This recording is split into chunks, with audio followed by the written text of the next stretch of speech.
It's a great pleasure to be back. Let me tell you, this is the third time I come this year, and I'll come back anytime you invite me. So this remains to me on the top of the this morning, we went briefly to the ministerial conference co-organized by the Japanese government and the IAEA, International Energy. I must say that this very much reminds me of the situation in 1986.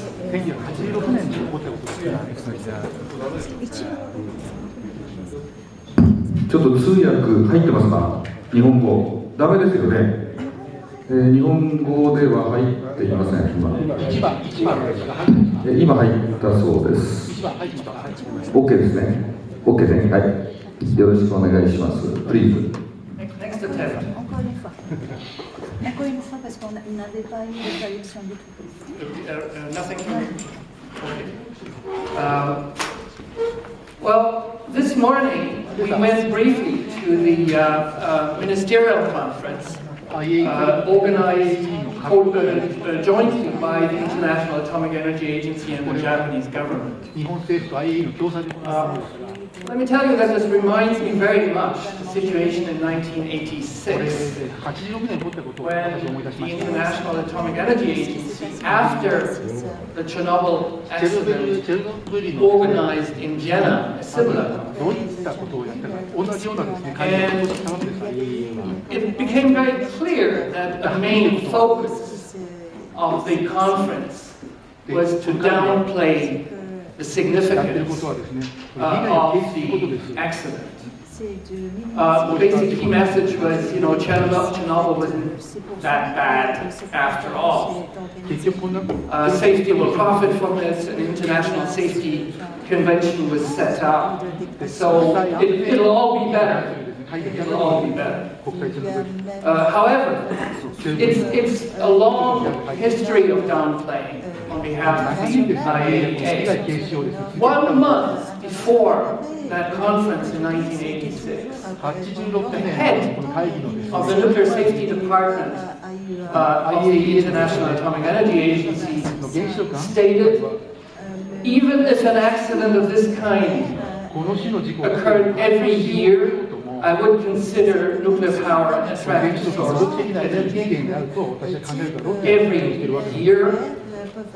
That gives an idea of the acceptance of risk by the key people dealing with the issue at the IAEA. Now, 25 years later, the current Director General of the IAEA, Amano Yukia, stated, and that was actually during the international conference of Chernobyl last year. Since 1986, most of the land contaminated with radionuclides has been made safe and returned to economic activity. Now, I don't know where Mr. Amano has been, but certainly not in the Ukraine or in Belarus. Maybe he has talked about the UK, where this year only the restrictions that existed for 26 years, 1,500 kilometers from Chernobyl, on sheep raising have been lifted. But when it comes to the situation in the Ukraine, it's very different. This is the result of one of the hundreds of health studies that have been carried out on the Chernobyl accident. And this was published in the American Journal of Human Biology, so not really in some kind of small magazine or so. Can we make this a bit sharper? Somebody can...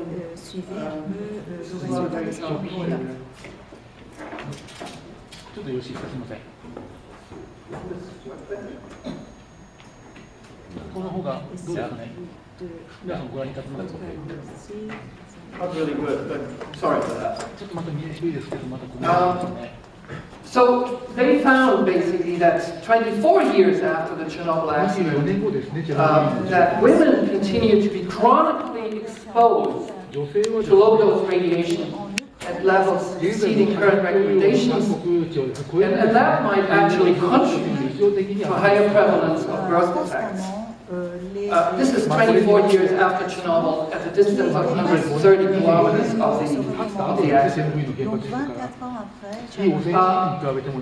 So now the question is, are we getting into a situation where we have the IAEA downplaying the effects of Fukushima? It certainly looks like it if you look at a couple of statements by the Director General of the IAEA.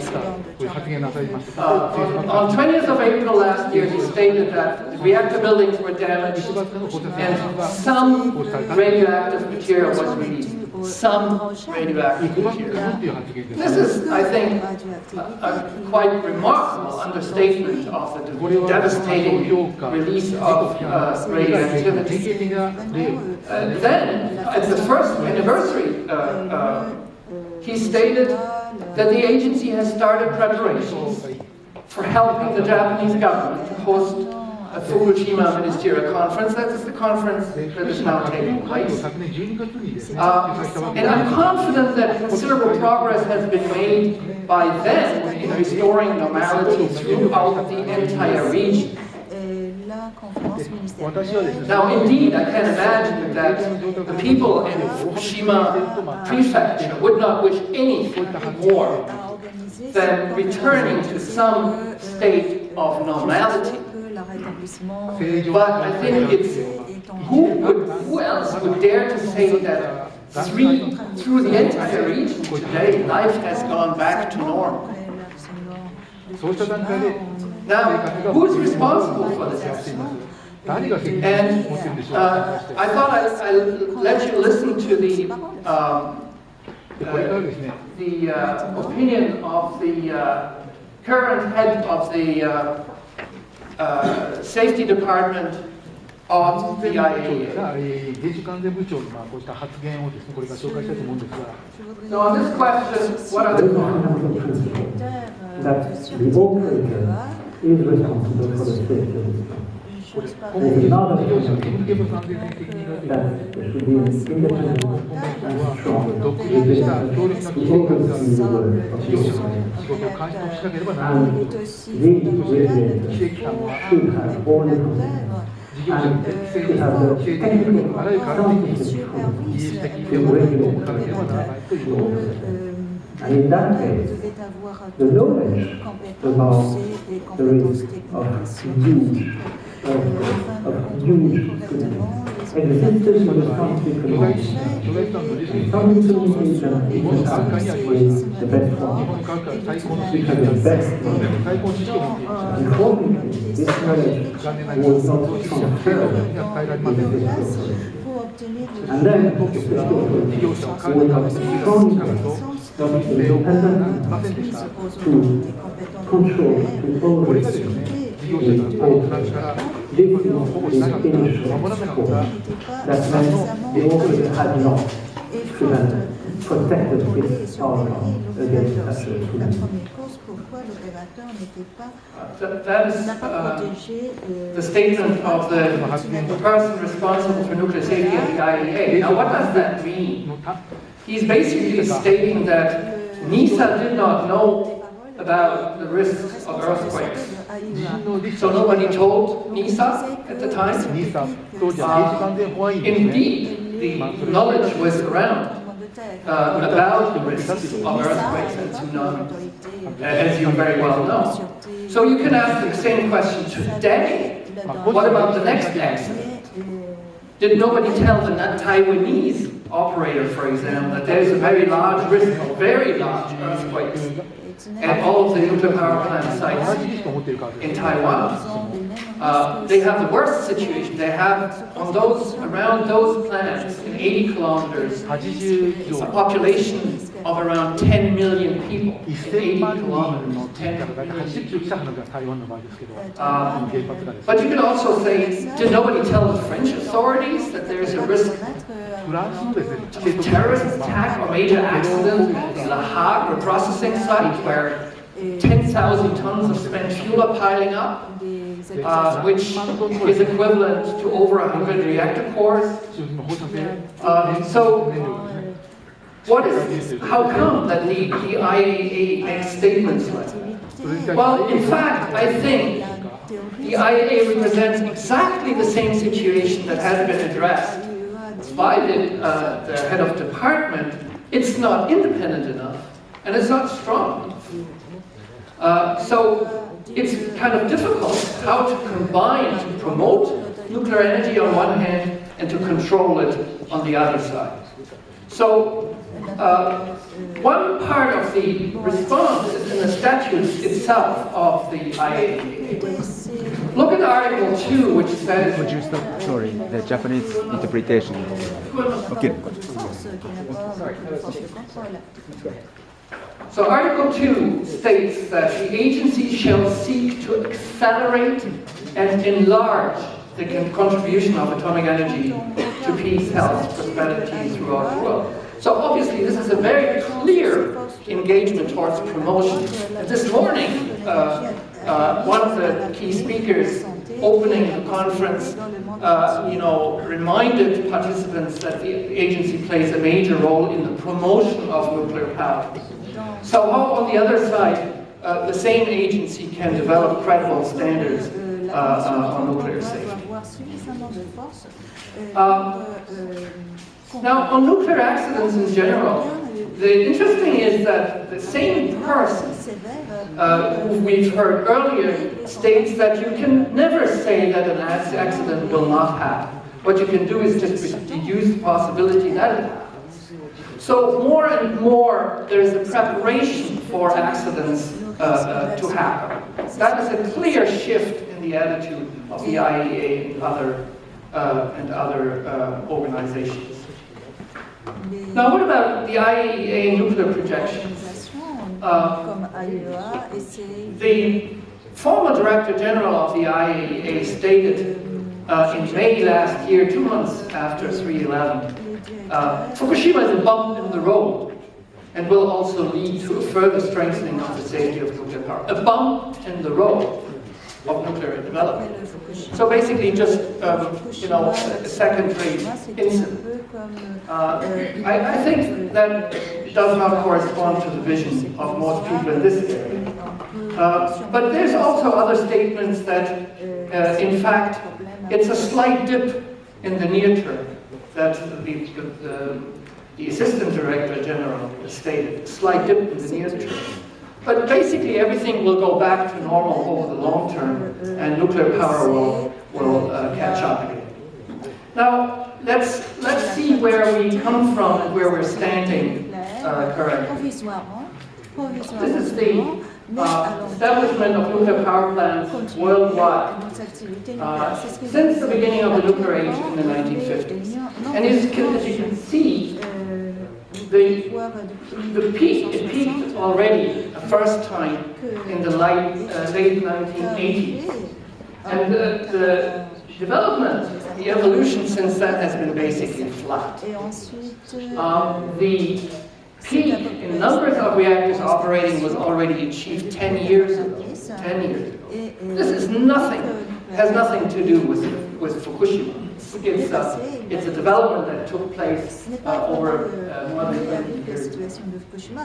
If you look at the same situation in the European Union, you get a similar kind of shape of the development of the programs until the end of the 1980s.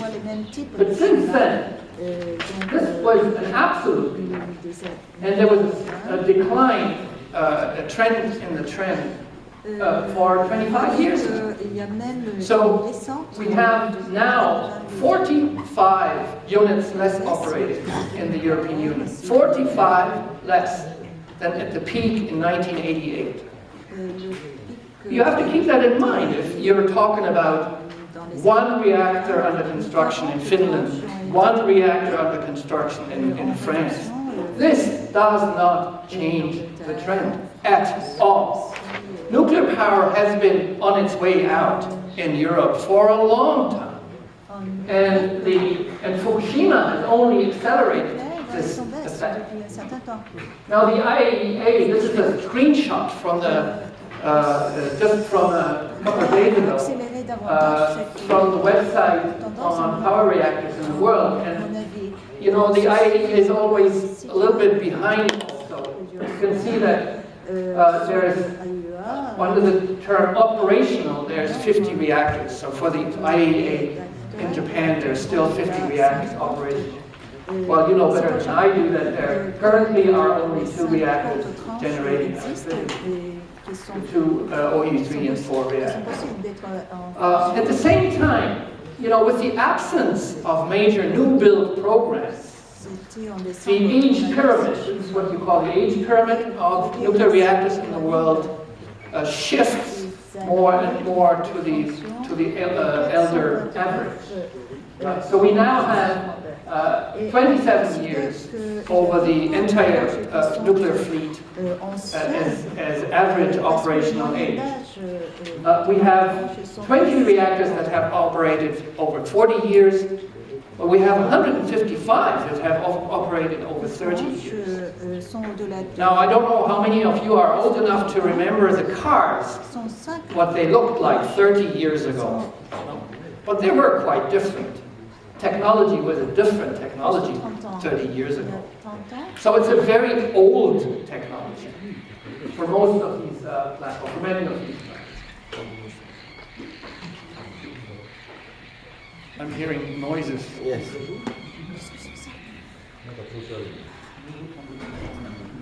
There's a virus attack. ちょっとまた調子悪いですね。Okay. Back to normal? Yeah. Okay. Well, here's another indicator, which is the electricity generation of nuclear power. And if you look like over the past 20 years, it has been still increasing until 2006. That was the absolute historic peak for nuclear electricity generation in the world. And it's in decline since. Obviously, this decline between 2010 and 2011 is a direct effect of Fukushima, mainly because of Germany. But the other indicator which is interesting is to look at the relative share of nuclear power in overall electricity generation, because that defines the significance, the role, the importance of nuclear power. And as you can see, it's staggering to find out that the historic peak was already reached in 1993 with 17%. And it has been in decline, slow decline, but permanent decline ever since.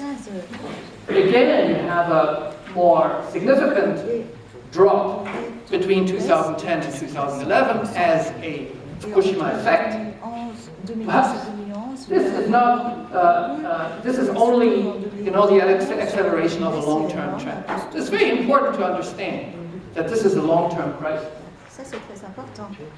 Now, when you look at who is actually generating electricity, there's 31 countries, but as you very easily see from this slide, it's not distributed equally throughout the world. There's a very small number of countries generating the essential amount of nuclear power. Just take 2 countries, the United States and France. They produce together about half of all nuclear electricity in the world. 2 countries.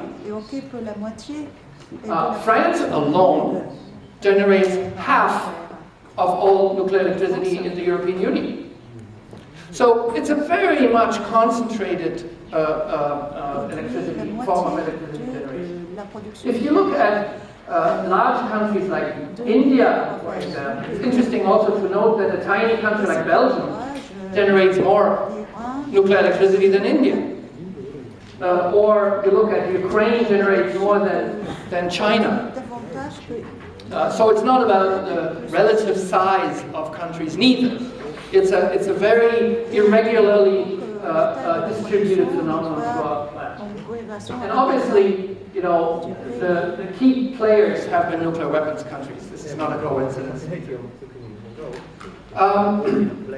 Now, when we try to understand where's this journey going, then the first indicator you look at is, well, how many nuclear plants are actually under construction?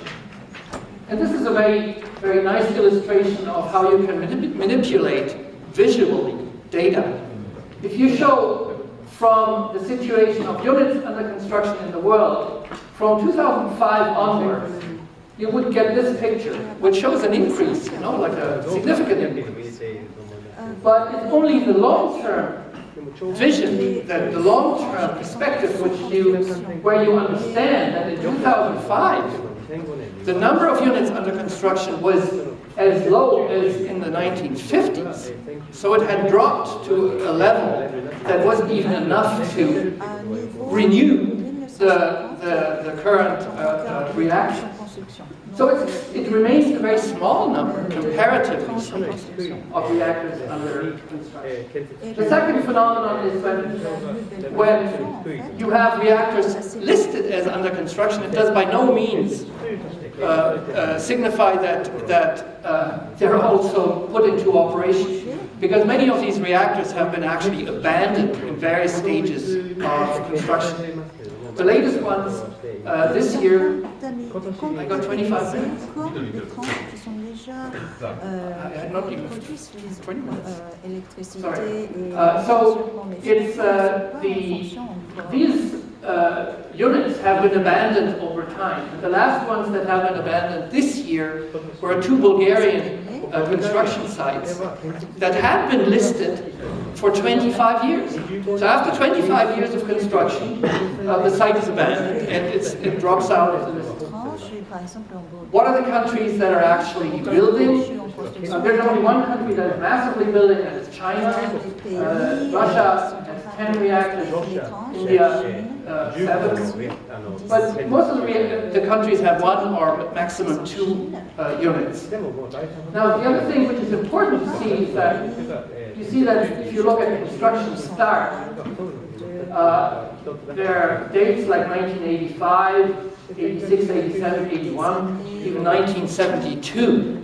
So that is literally a unit that has been started building 40 years ago. That's not really a high performance in comparison with other industries. Now the other important point is to look at the learning curve, technology learning curve. Usually this is a typical learning curve for photovoltaic, where you can see the dramatic decline of the cost per installed watt. It was reduced in 6 years by 2/3. If you look at the cost development curve for nuclear power, you can say it's the opposite. It's a negative learning curve. So nuclear power has become more and more expensive rather than becoming cheaper and cheaper. And currently, you see that if this was around 2,000 euros, the last reactors that have been built, the current new cost estimates that came out this week showed that per unit built, it's 8.5 billion euros. So the chairman asked me to finish off, which is a little earlier than what I had planned. Let me say to finish by making a comment on the role of municipalities. I think municipalities hold a key position for energy policy, and it's also for policy in general. It's specifically because their level of knowledge and the way they can implement a policy on the ground, that they are in a perfect situation. This is a report called "The Future is Local" by the UK Sustainable Development Commission. Even in France now, a few days ago, 4 days ago, the large newspaper Le Monde titles that the city is the key to survival of the planet. Thank you very much for your attention.